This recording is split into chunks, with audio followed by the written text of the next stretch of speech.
A Jorge Negrete no lo mató la cirrosis, lo mató un amor que jamás pudo olvidar. Eso confesó su mejor amigo antes de partir. Y lo que ese hombre reveló cambia por completo todo lo que creías saber sobre el charro cantor. Su nombre era Jorge Alberto Negrete Moreno, el hombre más querido de México, el galán que todas las mujeres deseaban, la voz más poderosa que el cine mexicano haya visto jamás. Y lo que el destino le hizo fue una crueldad que este país nunca comprendió. Esta es la historia que su propia familia intentó sepultar durante 70 años. Una historia de amor, traición, enfermedad y muerte. Una historia que comienza con un militar que soñaba con la ópera y termina con un féretro cubierto por la bandera mexicana. Hoy vas a descubrir 4 cosas que casi nadie se atreve a revelar sobre Jorge Negrete. Primero, la confesión del fotógrafo Raúl Corrales, amigo entrañable del charro cantor, quien antes de fallecer reveló la verdadera causa de su muerte, y no fue la enfermedad que todos conocemos. Segundo, la noche en que un actor joven y apuesto estuvo a punto de ser descubierto por Jorge mientras se encontraba con su mujer en la planta alta de su propia casa. Esa noche, Jorge le llevaba serenata con mariachi a Gloria Marín, sin imaginar lo que ocurría arriba. Tercero, lo que María Félix hizo en el funeral, que ningún periódico se atrevió a publicar completo. Detuvo el carro fúnebre en plena calle, miró a un hombre a los ojos y le exigió que se bajara de inmediato. Y cuarto, la verdad sobre su matrimonio con María Félix.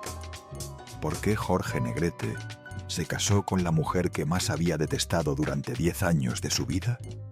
¿Y el collar de esmeraldas de 300,000 pesos que jamás terminó de pagar? Te voy a avisar cuando llegue cada una de estas revelaciones. Si te vas antes del final, te pierdes la parte que más han intentado borrar de la historia del charro cantor. Hay un nombre que necesito que guardes en tu memoria desde ahora. Gloria Marín. Vamos a regresar a ese nombre una y otra vez a lo largo de esta historia. Porque Gloria fue el amor más grande de Jorge Negrete, pero también fue su perdición. Gloria fue la mujer que lo enamoró, que lo traicionó y que, según su mejor amigo, terminó matándolo. Pero antes de hablar de Gloria, necesitas entender quién era realmente Jorge Negrete, porque el hombre que conoces no es el hombre que existió. Todo comenzó con un niño que no quería ser charro. Jorge nació el 30 de noviembre de 1911 en la ciudad de Guanajuato. Llegó al mundo en el seno de una familia con una tradición muy específica, una tradición que marcaría su destino de formas que nadie anticipó. Era una familia de militares. Su padre, David Negrete Fernández, era teniente coronel del ejército mexicano. Un hombre de disciplina inflexible, un hombre que creía que el honor se ganaba en el campo de batalla, no en los escenarios. Un hombre que tenía planes muy claros para su hijo. Su madre, Emilia Moreno Anaya, era una mujer devota y amorosa, una mujer que soñaba con ver a su hijo triunfar, que lo apoyaba en silencio, que rezaba por él cada noche. Jorge fue uno de 5 hermanos. Creció rodeado de uniformes, marchas militares y conversaciones sobre estrategia y disciplina. El ejército era el destino natural de cualquier hombre en esa familia. Pero desde muy pequeño, Jorge mostró algo que nadie esperaba. Tenía una voz extraordinaria. No una voz cualquiera, no una voz bonita de niño de coro, sino una voz que hacía voltear a la gente en la calle. Una voz que sus maestros describían como un instrumento perfecto. Una voz que parecía haber sido diseñada por Dios para los grandes teatros de ópera de Europa. Cuando Jorge cantaba en la iglesia, la congregación entera guardaba silencio. Cuando cantaba en las reuniones familiares, los adultos dejaban sus conversaciones para escucharlo. Cuando cantaba solo practicando en su cuarto, su madre se detenía en el pasillo y lloraba de emoción. Esa voz era un regalo, pero también sería una maldición, porque su padre tenía otros planes. El charro cantor siempre cantaba. Esa frase lo definiría toda su vida. Esa frase sería su bendición y su condena. Cantaba cuando era niño en la iglesia. Cantaba cuando era adolescente en las fiestas. Cantaba cuando nadie lo escuchaba. Cantaba cuando todos lo miraban. Y seguía cantando cuando su padre lo obligó a ingresar al heroico colegio militar. Porque sí, el galán más famoso del cine mexicano fue militar antes que artista. Piensa en eso un momento. El hombre que todos conocemos con sombrero de charro, pistola al cinto y serenata en los labios, fue en realidad un cadete del ejército mexicano, un hombre entrenado para la guerra, un hombre que aprendió a disparar antes que a actuar. Jorge se graduó como teniente de caballería y administración del ejército mexicano, y no fue un estudiante cualquiera. Obtuvo las calificaciones más altas de su generación. Era brillante, disciplinado, perfeccionista hasta la obsesión. Y había algo más que muy pocos saben. Jorge Negrete hablaba 6 idiomas: alemán, inglés, francés, italiano, sueco y los principios básicos del náhuatl. Estudió en el colegio alemán Alexander von Humboldt, una de las instituciones más prestigiosas de México. Ahí aprendió no solo idiomas, sino cultura, historia, filosofía. Se convirtió en un hombre culto, un intelectual, un políglota. Este hombre que la gente asocia con canciones rancheras y películas de charros, era en realidad uno de los mexicanos más ilustrados de su época. Pero el charro cantor siempre cantaba. Y un día Jorge tomó una decisión que cambiaría el rumbo de su vida para siempre. Abandonó el ejército, dejó atrás los uniformes, las marchas, la carrera militar que su padre había soñado para él. Dejó atrás la seguridad, el prestigio, el camino trazado y se lanzó hacia lo desconocido. Pero no para cantar rancheras, para cantar ópera. Jorge Negrete quería ser tenor. Quería interpretar las grandes arias de Verdi y Puccini. Quería pararse en los escenarios de la Scala de Milán y la Ópera de Viena. Quería que su voz resonara en los teatros más importantes de Europa. Ese era su sueño verdadero. Estudió bel canto con el maestro José Pierson, uno de los mejores profesores de México. Desarrolló su voz durante años, la pulió, la perfeccionó, la convirtió en un instrumento de una potencia que muy pocos cantantes en la historia han logrado. Los expertos musicales aún debaten si Jorge Negrete era barítono o tenor. La verdad es que su registro vocal era tan extraordinario que podía hacer ambas cosas: alcanzar las notas más altas con facilidad y sostenerlas con una potencia que hacía vibrar las paredes. Su voz era perfecta para la ópera, pero el destino tenía otros planes. En 1931, mientras buscaba oportunidades en el mundo de la música clásica, Jorge comenzó a cantar en estaciones de radio.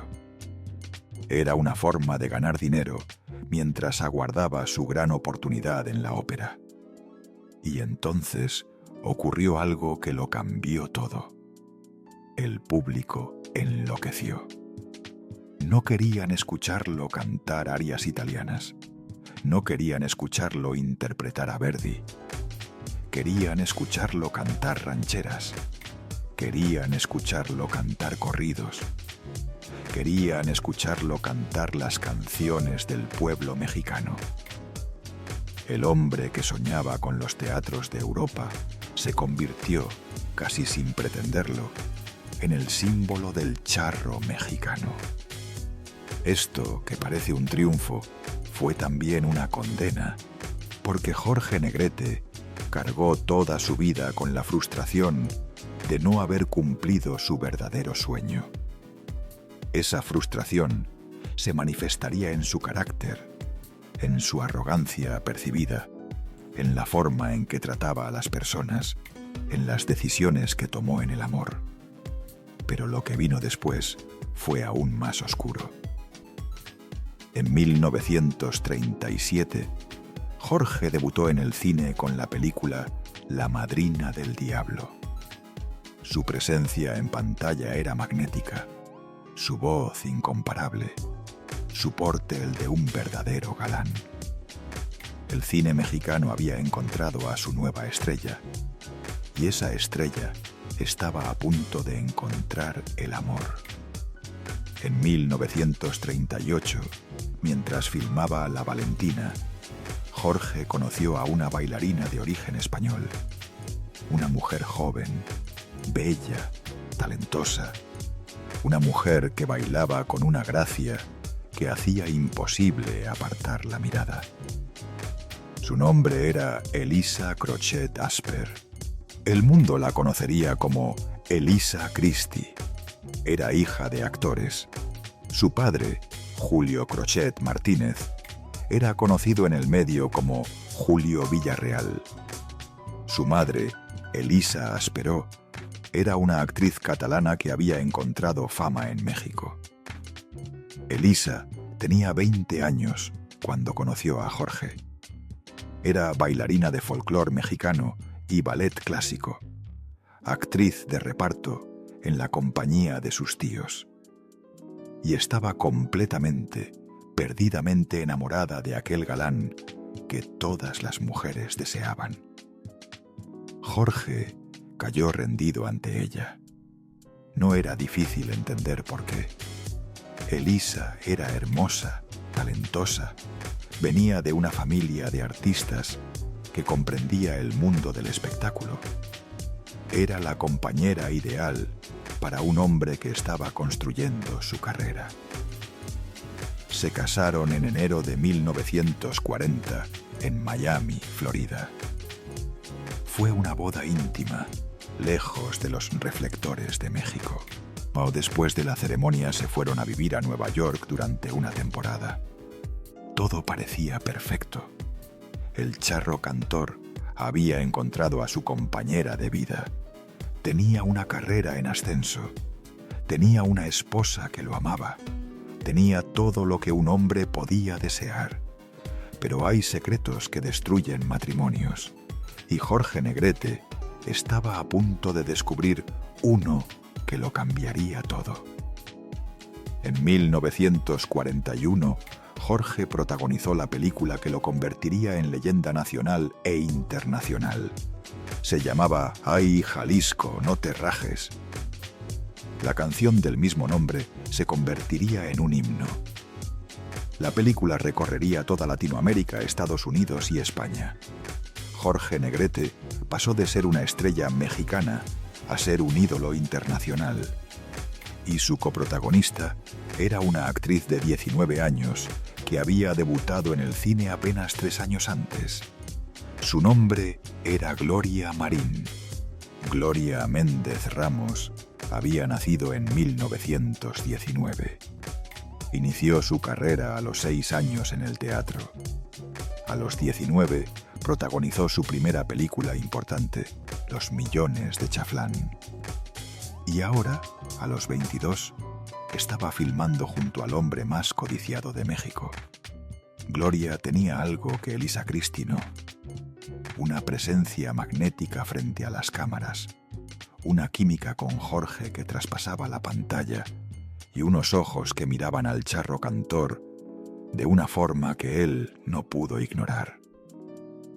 Gloria confesaría años después que Jorge, a pesar de verse perdidamente enamorado en pantalla, era en realidad un hombre muy tímido, con cierto complejo de inferioridad.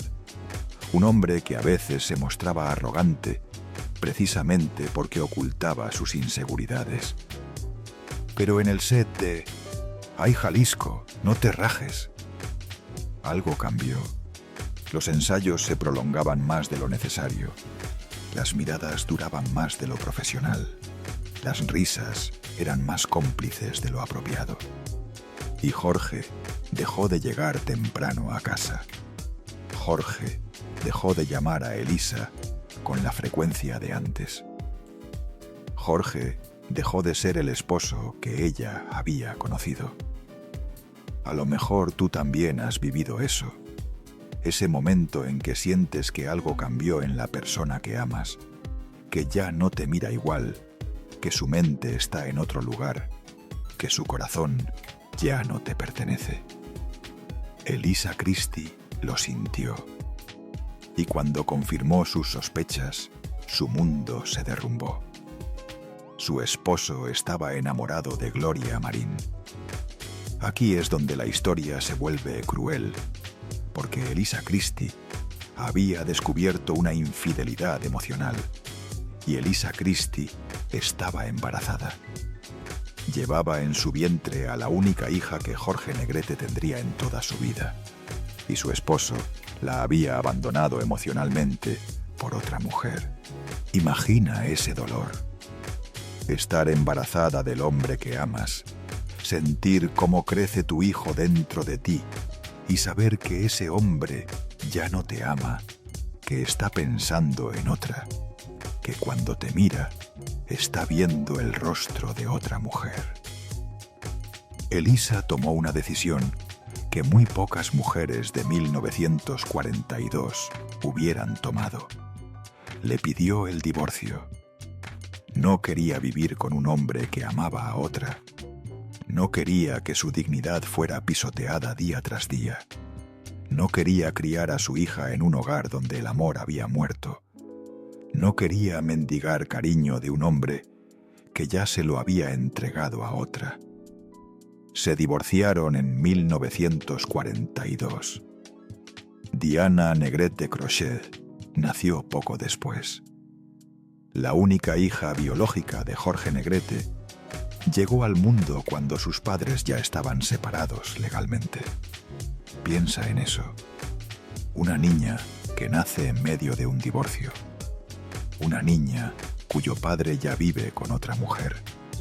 Una niña que nunca conocerá lo que es tener a sus dos padres bajo el mismo techo. Jorge nunca vivió con su hija. Ese es un dato que pocas personas conocen. El gran ídolo de México, el hombre que cantaba canciones de amor y protagonizaba romances en la pantalla, nunca habitó bajo el mismo techo que su única hija biológica. Nunca le leyó un cuento antes de dormir en su propia casa. Nunca la vio despertar en las mañanas de Navidad. Elisa Christie crió a Diana prácticamente sola, con el apoyo de sus padres. Una madre soltera en los años 40 en México. Una mujer que tuvo que reconstruir su vida después de ser abandonada por el hombre más famoso del país. Y a pesar de todo, Elisa jamás habló mal de Jorge públicamente. Nunca lo atacó en entrevistas. Nunca usó a su hija como arma contra él. Vivió 100 años, murió en mayo de 2018, 65 años después que Jorge, y guardó silencio sobre su matrimonio durante todo ese tiempo. Quizá tú también has tomado decisiones que todavía te persiguen.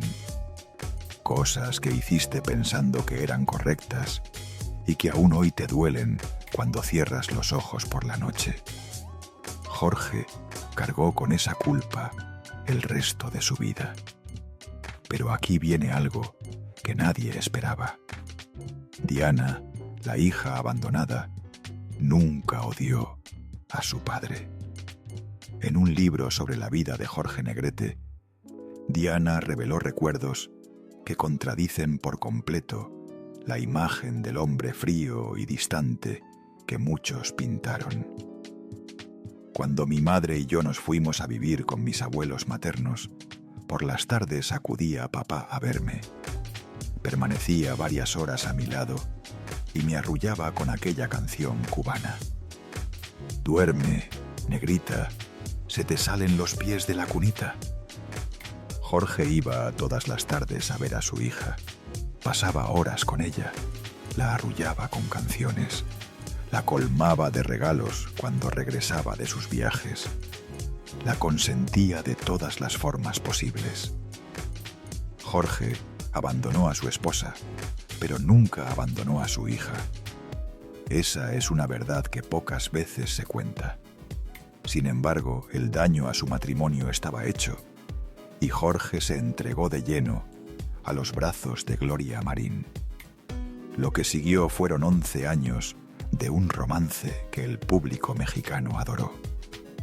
11 películas juntos, portadas de todas las revistas, serenatas bajo la luna, apariciones en eventos públicos, la pareja perfecta del cine mexicano.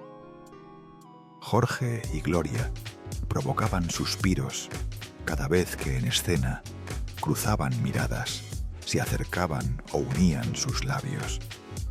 No había ninguna otra pareja que gustara más en la pantalla grande. Pero detrás de las cámaras la realidad era muy distinta. Jorge y Gloria jamás se casaron. Convivían juntos, se presentaban como esposos ante la prensa, hablaban de su relación en las entrevistas. Adoptaron juntos a una niña llamada Gloria Virginia Guadalupe Ramos Luna, pero nunca firmaron un papel legal. Nunca fueron oficialmente marido y mujer. Y las razones de esto revelan una herida que Jorge Negrete cargó hasta la tumba. Gloria Marín tenía un conflicto serio con la madre de Jorge. Después de que el padre de Jorge falleció, él se volvió extremadamente cercano a ella. Le dedicaba tiempo, dinero y atención. Quería que ella estuviera presente en sus logros, que disfrutara del éxito que él había construido. Y Gloria no toleraba compartir a su hombre con otra mujer, ni siquiera si esa mujer era su suegra. Los enfrentamientos eran constantes, las discusiones interminables. Gloria quería que Jorge eligiera entre ella y su madre. Jorge se rehusaba a abandonar a la mujer que lo había traído al mundo. Pero había algo más. Gloria era celosa hasta el extremo. Tomaba aviones a cualquier ciudad donde Jorge estuviera filmando, solo para comprobar que no estuviera con otra mujer. Lo vigilaba, lo cuestionaba, desconfiaba de cada actriz que trabajaba con él. Y la ironía de esta historia es devastadora, porque mientras Gloria vigilaba obsesivamente a Jorge, sospechando de cada mujer que se le acercaba, fue ella quien le fue infiel. No una vez, varias veces. Prepárate, porque lo que viene es la razón por la que hice este video. Suscríbete a Detrás de la Fama para no perderte ninguna de estas historias.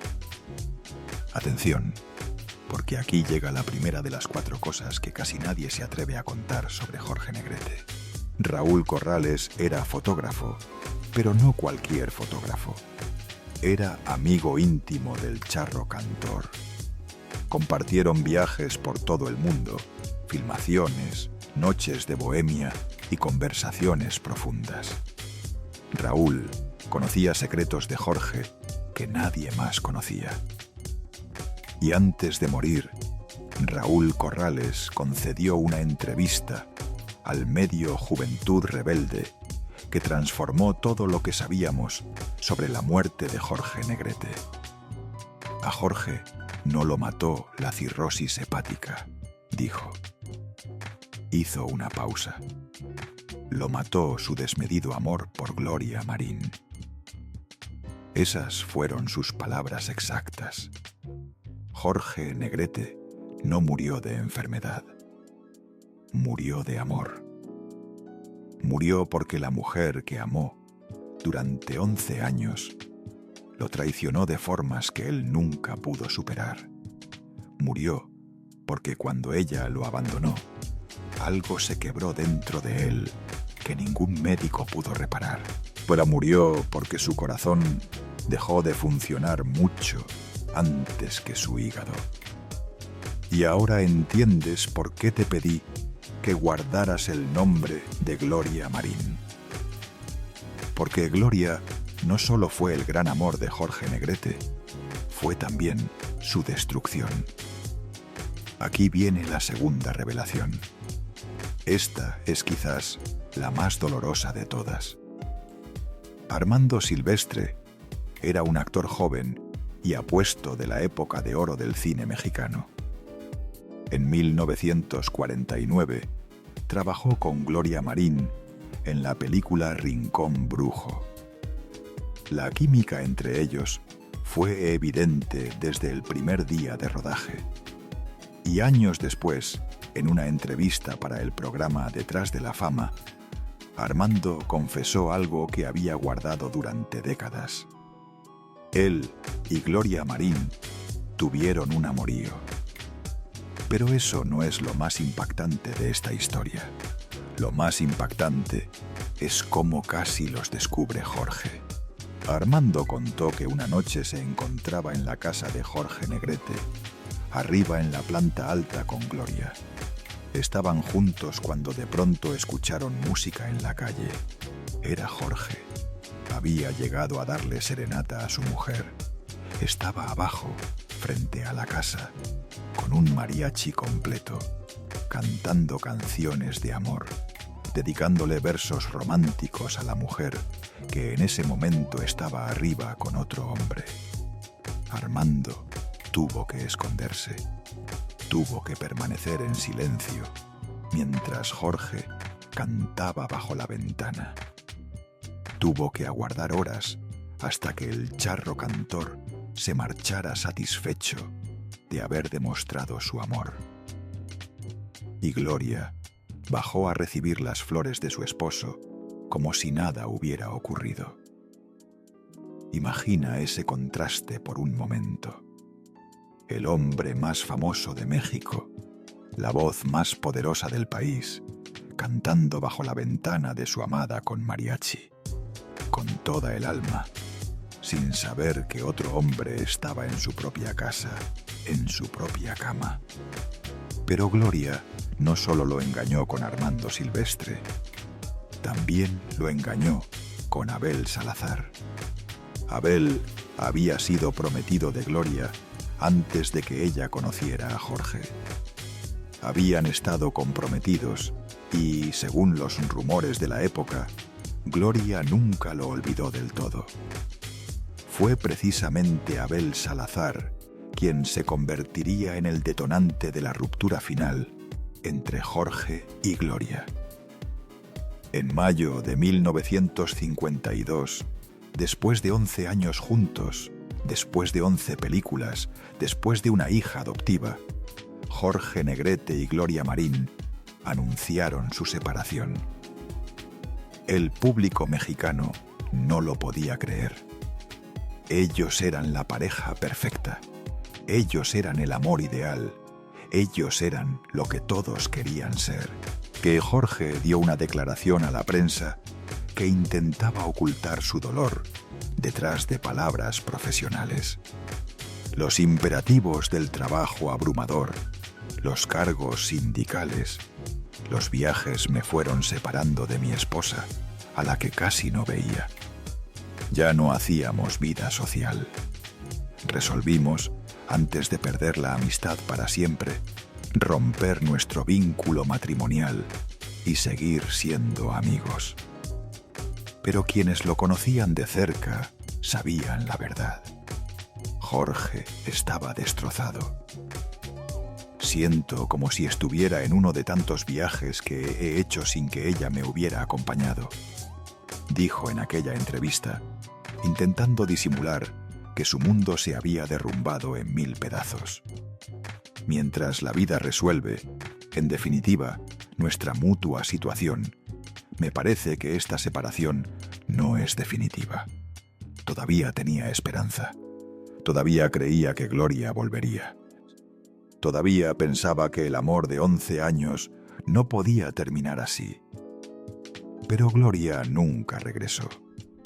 Y entonces sucedió lo impensable.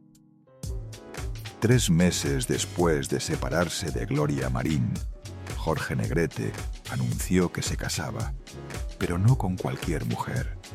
Se casaba con María Félix, la mujer que más había aborrecido en toda su vida. Para entender lo que esto significa, necesitamos retroceder 10 años en el tiempo. En 1942, el mismo año en que Jorge se divorció de Elisa Christie, filmó una película llamada El Peñón de las Ánimas. Era una historia de amor y tragedia en el México rural. Su coestrella era una actriz que apenas comenzaba su carrera, una mujer que había hecho apenas 2 películas antes, una novata que nadie conocía. María Félix. Jorge estaba furioso desde antes de comenzar el rodaje. Él quería que Gloria Marín fuera su coprotagonista. Había insistido, había presionado, pero los productores y el director ya habían elegido a María Félix y Jorge no ocultó su desprecio. Desde el primer día de filmación, la tensión en el set era insoportable. Jorge le hacía desplantes constantes a María. La ignoraba cuando ella le hablaba. Le hablaba con condescendencia cuando no podía evitarla. La trataba como si fuera una intrusa que no merecía estar ahí. Y entonces ocurrió el incidente que definiría su relación durante la siguiente década. Jorge, rodeado de gente del equipo de producción, soltó una frase venenosa que todos escucharon. ¿Y esta con quién se acostó para que le dieran el papel? María Félix lo escuchó, y su respuesta pasó a la historia del cine mexicano. Usted debe saber, lleva más años en el negocio. Desde ese día, fueron enemigos declarados. Durante 10 años completos, no se hablaron. Durante 10 años, se evitaron en eventos, premieres y fiestas de la industria. Durante 10 años, cada vez que alguien mencionaba el nombre del otro, la respuesta era un silencio gélido y una mirada de desprecio. María Félix representaba todo lo que Jorge rechazaba. Una mujer que no se dejaba intimidar, una mujer que le respondía, una mujer que no bajaba la mirada ante el gran charro cantor. Y de pronto, en septiembre de 1952, apenas 3 meses después de que Jorge terminara con Gloria Marín, algo cambió de forma inexplicable. Se encontraron en el legendario Hotel Regis de la Ciudad de México. Nadie sabe exactamente qué ocurrió esa noche. Nadie sabe qué se dijeron. Nadie sabe cómo 2 personas que se habían detestado durante una década decidieron de pronto que querían pasar el resto de sus vidas juntas. Pero para octubre de ese mismo año ya estaban anunciando su boda. La prensa mexicana enloqueció. Lo llamaron la boda del siglo, y con razón. El 18 de octubre de 1952, Jorge Negrete y María Félix se casaron en la finca Catipuato, una propiedad de María en la zona de Tlalpan, al sur de la Ciudad de México. Fue la primera boda transmitida en vivo por radio en la historia del país. México entero se paralizó para escuchar los detalles. Las estaciones de radio retransmitían cada momento. Los periódicos publicaban ediciones especiales. Era el evento del año, del siglo, dirían algunos. Más de 500 invitados llenaron la finca. La lista parecía un directorio de la cultura mexicana de la época. Diego Rivera estaba ahí. Frida Kahlo estaba ahí. Octavio Paz estaba ahí. Salvador Novo, Dolores Olmedo, los hermanos Soler, Luis Aguilar, Emilio el Indio Fernández, Columba Domínguez, Miroslava Stern. Incluso Agustín Lara, el segundo esposo de María, envió un ramo de orquídeas para adornar la mesa donde firmaron los novios. El menú fue un festín de comida mexicana: barbacoa, mole poblano, carnitas, chicharrón, quesadillas, enchiladas, tacos, aguas frescas, tequila, pulque, licores extranjeros. María lució un vestido rosa mexicano diseñado por Armando Valdés Peza. Llevaba joyas de filigrana y el cabello trenzado. En la mano, un rosario de oro y perlas que había pertenecido a su madre. Jorge vistió un traje de charro en tonos marrones. El regalo de bodas que Jorge le dio a María fue un collar de esmeraldas valuado en 300,000 pesos de la época. Una fortuna, una demostración de amor, o quizás una demostración de algo más. Soy el hombre más dichoso del mundo, dijo Jorge a la prensa con una sonrisa que parecía genuina. Que Dios quiera y sea para siempre, respondió María, apretando su mano frente a los fotógrafos. Diana Negrete, la hija de Jorge, que entonces tenía 10 años, estuvo presente en la boda. Estuvo ahí, viendo a su padre casarse con otra mujer. Convivió con Enrique Álvarez Félix, el hijo de María. 2 niños de familias rotas, reunidos por una boda que nadie anticipaba. Las fotografías de ese día muestran a una pareja radiante, él con su porte de charro imponente, ella con su belleza legendaria. Parecían la pareja perfecta. Parecían destinados a ser felices. Pero las apariencias engañan. Lo que nadie sabía era que ese matrimonio tenía una sombra enorme. Muchos creían que Jorge se había casado por despecho, que no amaba realmente a María, que solo quería demostrarle a Gloria Marín que podía seguir adelante, que podía conquistar a otra mujer, que podía ser feliz sin ella. Y hay evidencia que apoya esta teoría. Quizá tú también has sentido eso alguna vez, cuando por fin encuentras a alguien nuevo, pero sabes en el fondo que no es la persona indicada. Cuando te comprometes sabiendo que tu corazón todavía pertenece a otro lugar. Cuando intentas convencerte de que el amor llegará con el tiempo. Jorge Negrete se casó con María Félix apenas 14 meses antes de morir. Y esos 14 meses estuvieron marcados por la enfermedad, el trabajo agotador y una pregunta que nadie puede responder con certeza. ¿Fue feliz Jorge Negrete en su último año de vida? Pero lo peor aún no había comenzado. Porque mientras Jorge intentaba construir una nueva vida con María Félix, una guerra se libraba en las sombras del mundo del espectáculo mexicano. Una guerra que involucraría al comediante más querido de todo el país, Mario Moreno, Cantinflas. Jorge Negrete no solo era actor y cantante, era también un líder sindical comprometido con los derechos de sus compañeros. En 1934, junto con Mario Moreno Cantinflas, Fernando Soler, María Teresa Montoya, Jorge Mondragón y otros artistas, fundó la Asociación Nacional de Actores. La ANDA era un sindicato independiente creado para defender los derechos de los actores mexicanos, garantizarles mejores salarios, mejores condiciones de trabajo, protección legal y beneficios de salud. Jorge se tomó esta responsabilidad muy en serio.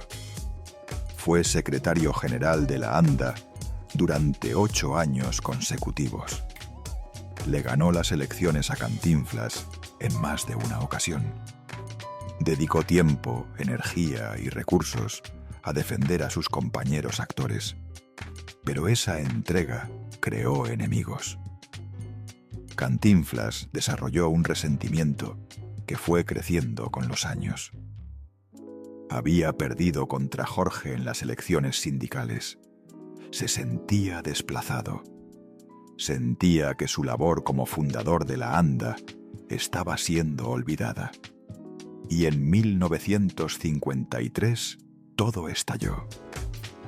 Una actriz llamada Leticia Palma, famosa por su papel en La palma de tu mano, enfrentaba un proceso por incumplimiento de contrato ante la ANDA.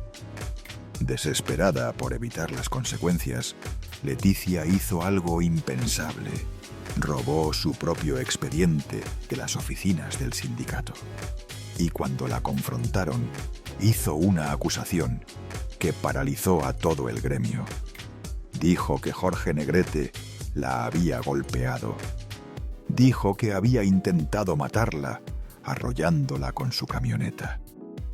Eran acusaciones gravísimas contra el secretario general del sindicato, contra el hombre más famoso de México. Nadie le creyó a Leticia Palma, excepto una persona: Cantinflas. Se convocó una asamblea extraordinaria. Sería la más extensa en toda la historia de la ANDA. Jorge habló durante 3 horas defendiéndose. Cantinflas habló durante 2 horas y media respaldando a Leticia. La tensión era insoportable. Los gritos volaban de un lado a otro. Los insultos no tardaron en llegar. Dicen que Cantinflas le gritó a Jorge una palabra despectiva: charro. Jorge le respondió con otra: chango. Los fundadores de la ANDA, los hombres que habían construido juntos el sindicato más importante del país, se estaban insultando públicamente. Al final de la asamblea, Leticia Palma fue declarada culpable de difamación y expulsada permanentemente del sindicato. Pero el daño entre Jorge y Cantinflas fue irreparable. Mario Moreno amenazó con abandonar la ANDA, declaró que su trabajo como fundador había sido completamente ignorado. Gracias a la intervención de Víctor Junco, otro actor respetado, Cantinflas y Jorge se dieron un abrazo frente a todos los presentes. Pero ese abrazo fue una farsa. Nunca se perdonaron, nunca volvieron a hablarse con sinceridad, nunca repararon la amistad que alguna vez tuvieron. Y ahora sí, la tercera revelación. Esta es la que María Félix nunca perdonó. El 5 de diciembre de 1953, Jorge Negrete murió en un hospital de Los Ángeles, California. Se organizó un funeral masivo el más grande que México había visto para un artista. Su cuerpo fue trasladado desde Estados Unidos en un avión del gobierno federal por orden directa del presidente Adolfo Ruiz Cortines. Lo velaron en el Palacio de Bellas Artes. Cubrieron su féretro con la bandera nacional. 10.000 personas lo esperaron en el aeropuerto de la Ciudad de México cuando llegó su cuerpo.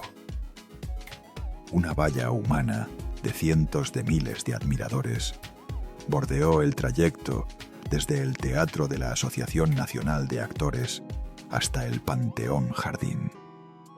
El país entero estaba de luto y en medio de ese mar de gente, de ese océano de dolor, apareció Mario Moreno Cantinflas. Se subió al carro fúnebre donde transportaban los restos de Jorge Negrete. María Félix lo vio y lo que hizo después quedó grabado para siempre en la memoria de quienes estuvieron presentes. Le pidió al chofer que detuviera el vehículo de inmediato. El carro se detuvo en plena calle, rodeado de miles de personas. María miró a Cantinflas directamente a los ojos y le exigió que se bajara. Había sido él uno de los peores enemigos de Jorge en la anda, una de las personas que más contribuyeron a destrozarle el hígado. Esas fueron las palabras exactas de María Félix. Cantinflas no se bajó del carro. En lugar de eso, se pasó al asiento delantero, donde la prensa pudiera verlo mejor, y comenzó a llorar frente a las cámaras. María Félix diría años después que a Cantinflas no le quedaba el papel de amigo consternado por la muerte de Jorge, que era un hipócrita que solo quería aparecer en las fotografías de los periódicos, que su llanto era tan falso como sus palabras de pésame. Y la verdad es que Cantinflas y Jorge nunca se reconciliaron. Pero hay otra parte de esta historia que merece ser contada. Pedro Infante, el supuesto gran rival de Jorge Negrete, actuó de forma completamente distinta. Pedro fue al hospital a visitar a Jorge cuando estaba enfermo. Le llevó un juguete para distraerlo, le habló con cariño, le expresó su admiración y respeto. La famosa rivalidad entre Pedro Infante y Jorge Negrete era un mito fabricado por la prensa para vender periódicos. En realidad se respetaban profundamente. Ismael Rodríguez, el director de Dos tipos de cuidado, la única película que filmaron juntos, contó una anécdota reveladora. Pedro Infante le confesó que se sentía intimidado por Jorge. Fíjate, Jorge fue al colegio militar. Habla 3 idiomas, es más alto que yo, es mejor parecido y su voz tiene un torrente impresionante. Y yo tengo un chisguetito, me va a desaparecer. Eso dijo Pedro Infante sobre Jorge Negrete. Pedro nunca pudo hablarle de tú a Jorge, siempre le decía don Jorge. Lo trataba con una reverencia que sorprendía a todos. No eran enemigos. Eran 2 hombres que se admiraban desde lados opuestos del espectáculo. Dos tipos de cuidado fue su única película juntos. Y cuando se estrenó en 1953, fue un éxito absoluto. La química entre ellos era innegable. Las escenas musicales memorables. El duelo de voces histórico. Pero Jorge ya estaba muy enfermo durante la filmación, que tuvo varios desmayos en el set. Su aspecto era demacrado. Se veía cansado, agotado, consumido por la enfermedad que nadie quería nombrar.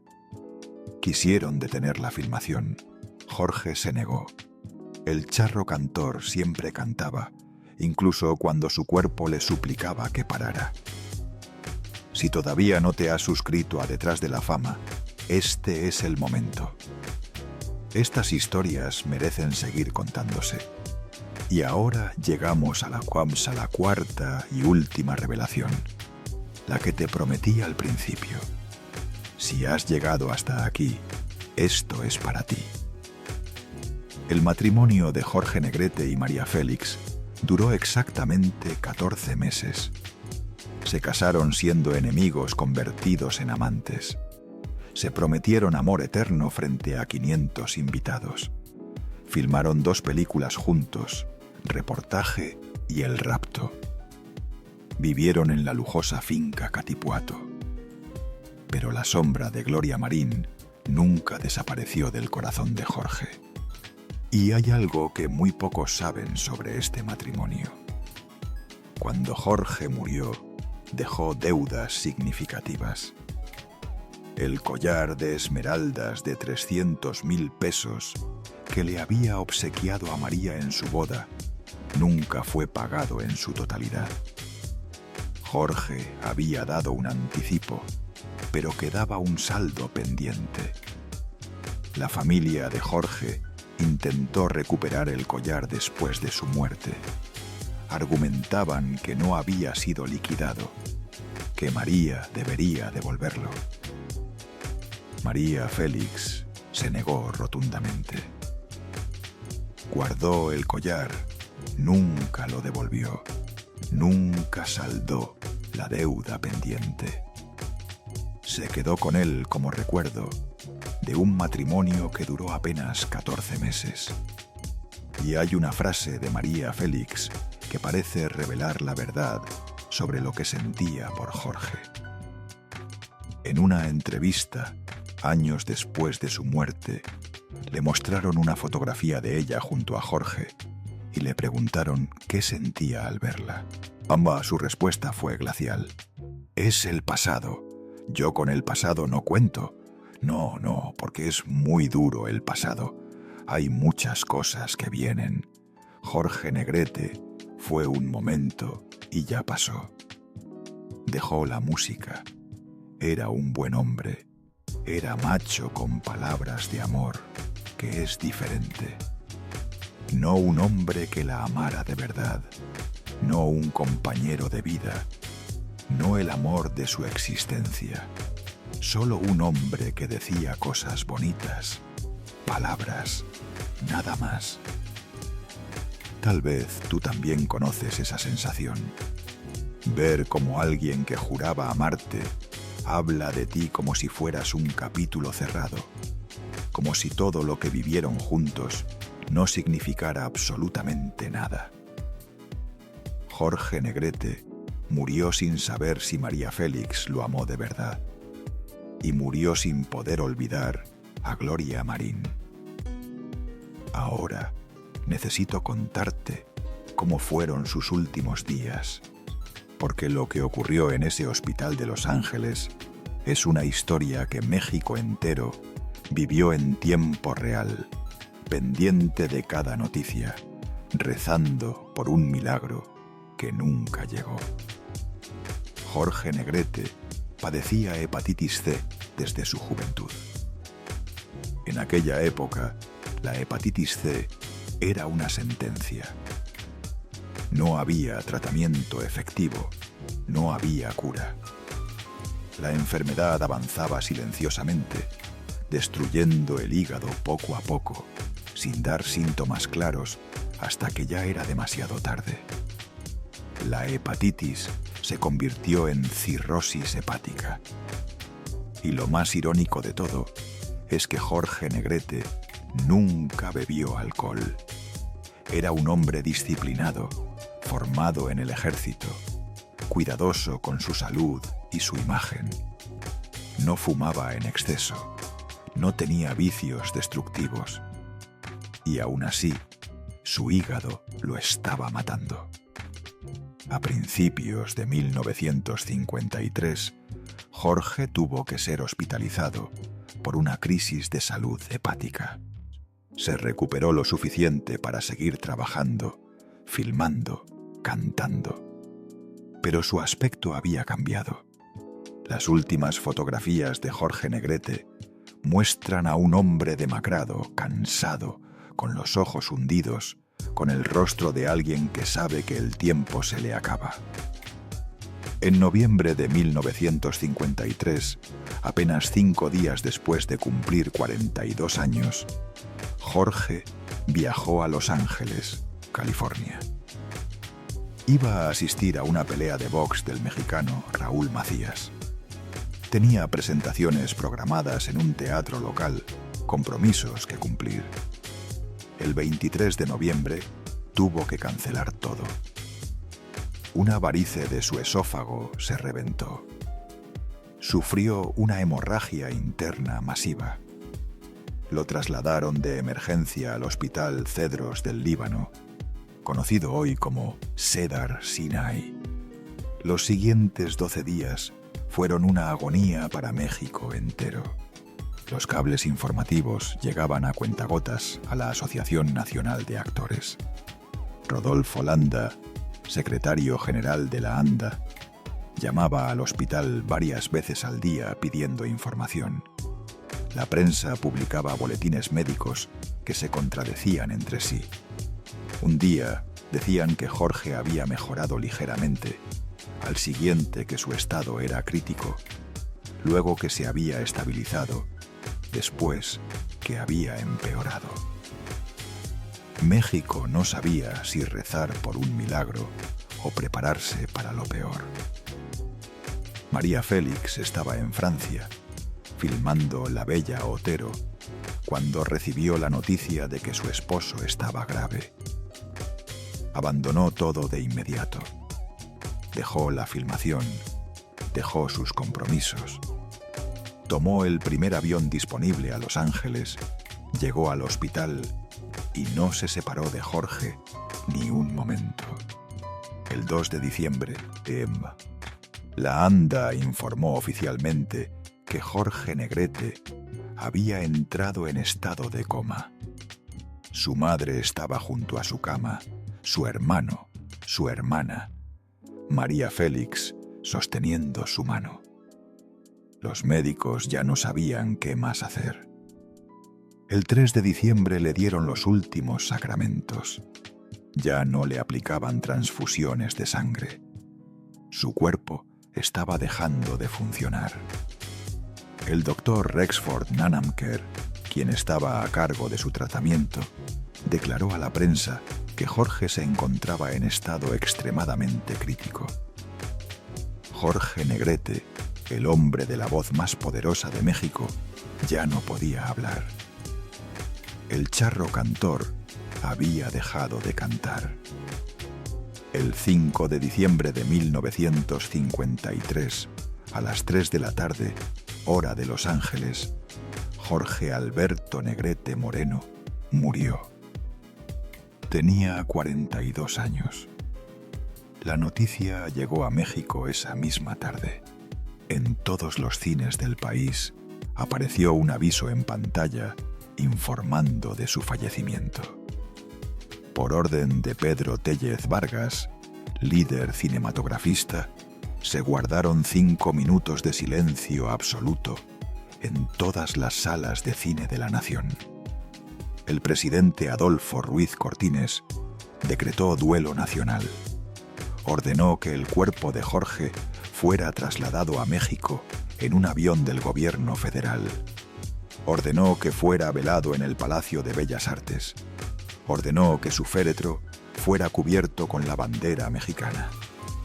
Cuando el avión aterrizó en el aeropuerto de la Ciudad de México, 10.000 personas lo estaban esperando. Una valla humana de cientos de miles de admiradores bordeó todo el trayecto desde el Teatro de la Asociación Nacional de Actores hasta el Panteón Jardín. Pocas veces en la historia de México se ha visto una manifestación de cariño tan grande por un artista. María Félix quebró en llanto durante la ceremonia en Bellas Artes. Su hijo, Enrique Álvarez Félix, la sostenía mientras ella se derrumbaba frente al féretro del hombre con quien había estado casada apenas 14 meses. Pedro Infante estaba ahí. Pedro Vargas estaba ahí. Todos los grandes del cine mexicano estaban ahí. Y Cantinflas también estaba ahí, en el asiento delantero del carro fúnebre, llorando para las cámaras. En algún lugar de México, Gloria Marín guardó silencio. No dio declaraciones a la prensa, no apareció en el funeral, no publicó ningún comunicado. Simplemente desapareció de la vida pública durante semanas. El amor de 11 años de Jorge Negrete no dijo una sola palabra cuando él murió. 6 años después, en 1958, Gloria Marín se casó con Abel Salazar, el mismo hombre por quien había dejado a Jorge, el mismo que había sido su prometido antes del charro cantor. Ese matrimonio duró solo 2 años. Gloria Marín falleció el 13 de abril de 1983, a los 63 años, de un paro respiratorio causado por su tabaquismo crónico. Sus restos descansan en el Panteón Jardín, el mismo panteón donde está enterrado Jorge Negrete. Después de todo lo que pasó, terminaron cerca el uno del otro. No en vida, no como pareja, pero sí en la muerte, a unos metros de distancia por toda la eternidad. Pero esta historia no termina con la muerte de Jorge, porque su legado continuó a través de la persona que menos esperabas. Diana Negrete Crochet, la hija que nació cuando sus padres ya estaban divorciados, dedicó su vida entera a preservar la memoria de su padre. Organizó homenajes en su honor.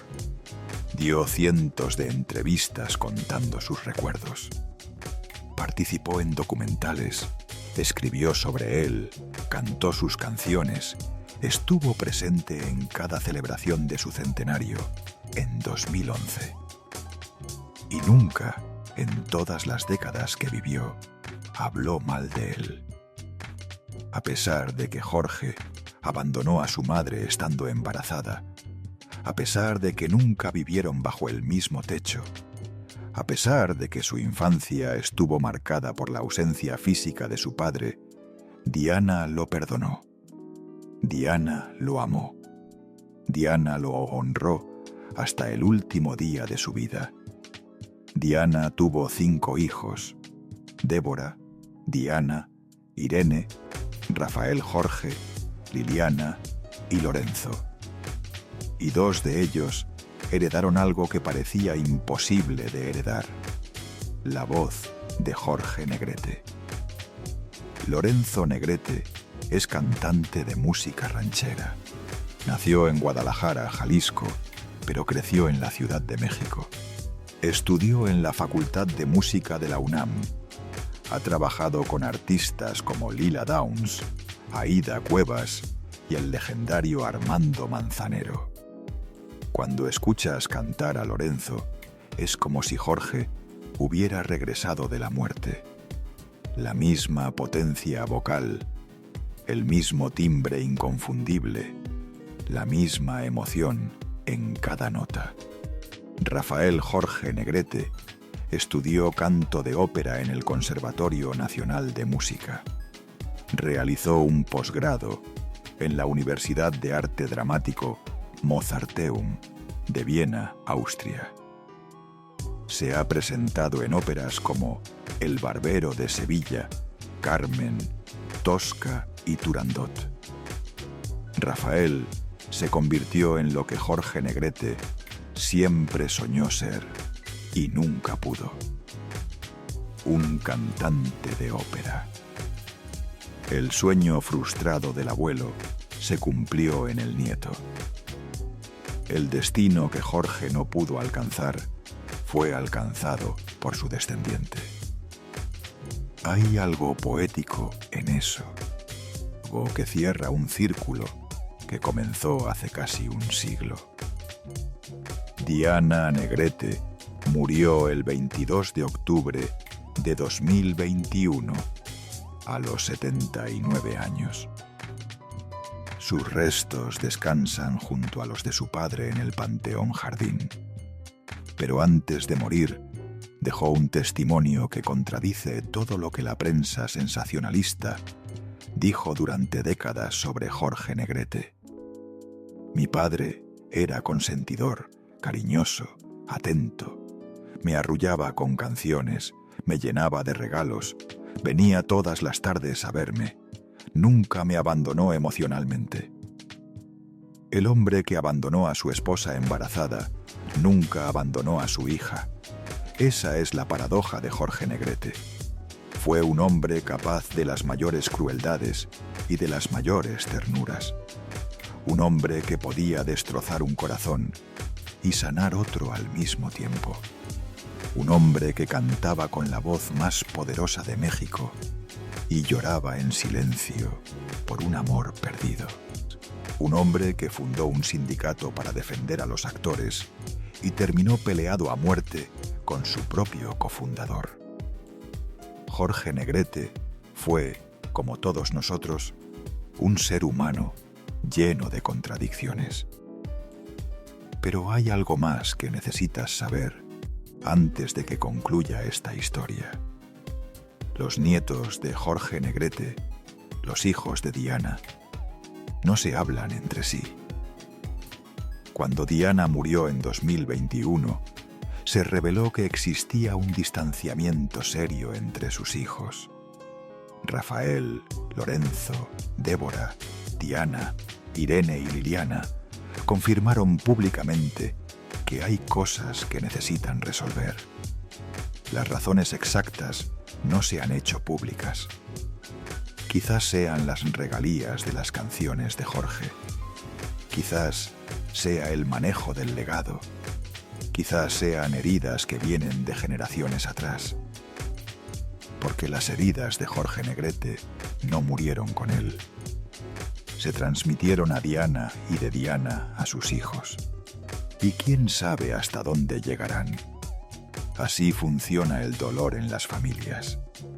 Se hereda como se hereda una voz, como se hereda un apellido, como se heredan los ojos o la forma de caminar. Jorge Negrete mereció un amor que lo correspondiera plenamente. Lo tuvo en Elisa Christie y la abandonó por otra mujer.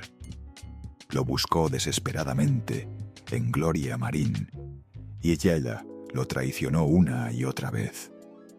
Lo intentó con María Félix y nunca sabremos si realmente lo encontró. Al final, el hombre que conquistó a México entero con su voz y su presencia, nunca conquistó lo que más anhelaba en el fondo de su corazón: un amor verdadero y correspondido. Pero quizás hubo un amor que sí fue verdadero, uno que Jorge no buscó activamente, uno que no pidió, uno que simplemente existió desde el momento en que Diana llegó al mundo. El amor de su hija, la niña que nació sin un padre presente en casa, la niña que creció siendo visitada solo por las tardes, la niña que nunca vivió con él ni un solo día. Esa niña lo amó incondicionalmente durante toda su vida. Lo defendió públicamente cada vez que alguien lo atacaba. Dedicó sus últimas décadas a preservar su memoria. Y cuando murió, pidió que la enterraran junto a él. Padre e hija, juntos por fin, en el mismo panteón donde descansan las leyendas de México. A Jorge Negrete no lo mató la cirrosis hepática, lo mató el amor. Pero también fue el amor lo que lo ha mantenido vivo todos estos años. En las canciones que siguen sonando en cada fiesta mexicana, en los nietos que heredaron su voz privilegiada, en la hija que nunca dejó de amarlo, en los millones de personas que todavía cantan México lindo y querido con lágrimas en los ojos. El charro cantor dejó de cantar el 5 de diciembre de 1953. pero su voz sigue resonando 70 años después, porque hay voces que nunca mueren, hay amores que nunca se olvidan, y hay historias que merecen ser contadas completas, sin censura, sin miedo. Esta fue una de ellas. Jorge Negrete mereció amor, mereció lealtad, mereció una vida más larga. No tuvo nada de eso. Pero quizás las próximas generaciones aprenderán de su historia.